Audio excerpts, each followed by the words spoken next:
every human wants to be around someone who is kind, generous, who always tends to their needs. However, you as that person must understand when to say no, when to walk away, and when you've had enough. Otherwise, people will keep taking advantage of you.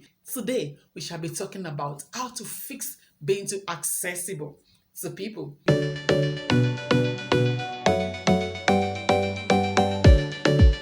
First, what does it mean to be too accessible? It means when you do not know when to say no, when you do not know when to stop. When somebody asks you a favor that is even against your will or against your time, you keep saying yes because you don't want to turn them down.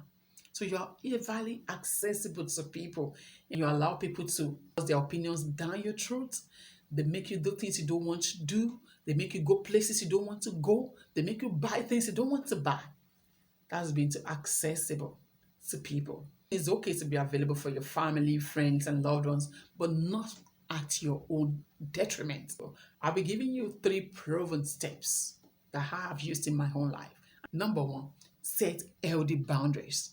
That's very important because sometimes if there is no line drawn, people don't know if they have crossed the line. But when you set healthy boundaries, you set your limits, the limit of time you can give to people, the limit of your finance, the limit of your emotions you are willing to pour out. It becomes easy for other people to access you rightly. This is how much time I can give. When it exceeds this time, I'll be sleeping, or I'll be working, or I'll be resting. Trust me, people will respect that. I used to be this person that wanted to give every bit of my time, of my emotions, and everything in me to people at a stage in my life. I didn't know how to put that control in place. So, but the truth is, you cannot give what you do not have. Imagine if you had to pour your emotions out all day, and then you never set out a time to refill. How can you keep pouring water, for instance, out of a jug? You keep pouring out the water and you are not refilling. And then after pouring out the water for a long time, you come back to the same jug to pour water. It will be empty because it wasn't refilled. That's the way we are as human. Somebody says, "Can you please run an errand?" You go. The next moment you've run an errand, you go. You get tired and exhausted because you don't know how to say no. So you have to start setting healthy boundaries. Set your good limits for people. Okay, fine. I can help you go to this place, but not today. Can I go tomorrow? That's not bad. I know some of us used to find it difficult to say that, but I learned to do that some years now, and it's been working. They have a right to react to whatever you say any way they have. You don't have any control over how people react to what you tell them. You only have control over what you do to yourself. So never be afraid to set healthy limits for yourself. Okay, somebody says, "I will call you by 12 a.m." And you know by 12 a.m. you'll be fast asleep because you need to wake up by 4 or 5 a.m. Tell the person, "Can you call me earlier? I don't like my sleep being disturbed." For someone like me, I used to have insomnia. And when somebody will wake me up with a call in the middle of the night, I would not be able to sleep through the night. But I never knew how to tell people that because I didn't want them to get offended. But with time, I had to let people know, when you call me by this time, I won't pick. Because when you feel you owe people every time, then you will be hurting yourself. Set healthy limits, set healthy boundaries. Somebody says, "Can you loan me this amount of money?"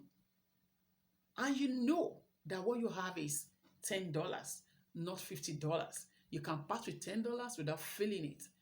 Then can you offer the person the $10?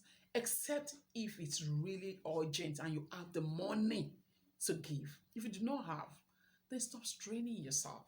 In any area of your life, either in relationship, with your children, with your spouse, with your siblings, with colleagues at work, with neighbors, learn to set healthy boundaries. Otherwise, you'll be hurting yourself. Number 2, prioritize yourself. Even the Bible says, love your neighbor as yourself. So what does that imply? That means you have to be able to love yourself first before you can effectively love your neighbor. The Bible didn't say your neighbor first before you before your neighbor. Prioritize yourself. Prioritizing yourself means being able to love yourself enough to accept yourself. I know I used to have migraine, and I know how people will tell me, "Oh, Ayobola, can you do this thing for me?" And because I didn't want to offend them, I'll go ahead and do it, and my head will be hurting. I'll be having this throbbing headache. And in the midst of that throbbing headache, I'm still running errand. It hurts me more than it ever helped me. And so I began to set boundaries. Oh, can you do this thing? Oh, today I have a headache. Can I do it for you tomorrow? And it has strengthened relationships with people. Trust me. When you are honest with people, they will respect you for that. You have 24 hours in a day. You should have time that you set for yourself because you are the most important person in your own life. Prioritize your time, prioritize your self care, prioritize your own finances. I mean, I have a sister of mine that will say, once she gets to a limit of what she can give in a month, she doesn't give again. That's prioritizing herself. I know people that collect their salary every month and they spend it all on people. And before the middle of the month, they are broke. And I'm not saying don't help people, I'm not saying don't give people, but you have to apply your wisdom. You have to prioritize yourself. And yeah, could you be dying of headache, of a tummy ache, and you're still running around for another person? That's not loving yourself enough. That's being too accessible, being too available. It will hurt you. And lastly, for today in this video, build your self-esteem. Display very high self-esteem. When you have a high self-esteem, it becomes difficult for people to manipulate you. First of all, you wouldn't even want to people please. See, one of the dangers of having a low self-esteem is people pleasing. And what people pleasing will do for you is it will hurt you. Trust me. But when you have a good self-esteem, you'll be able to put boundaries in place and then say no. One of the things that people who are easily accessible to people don't have is the power to say no. I was a victim of that. I didn't know how to say no. I thought if I said no, people would reject me. I thought when you said no to people, it meant that you are not nice or you are not sensitive or you are not caring. People tend to respect you more when you know how to say no. And when you have a high self-esteem, it helps you to say no without feeling guilty, without feeling afraid. That's one of the things I used to feel, guilt. Like, maybe I should have said yes.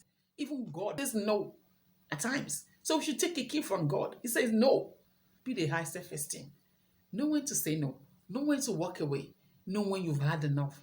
Let me quickly run through the 3 steps. Set healthy boundaries. Prioritize yourself. And maintain a high self-esteem. Thanks for watching. I hope you got something.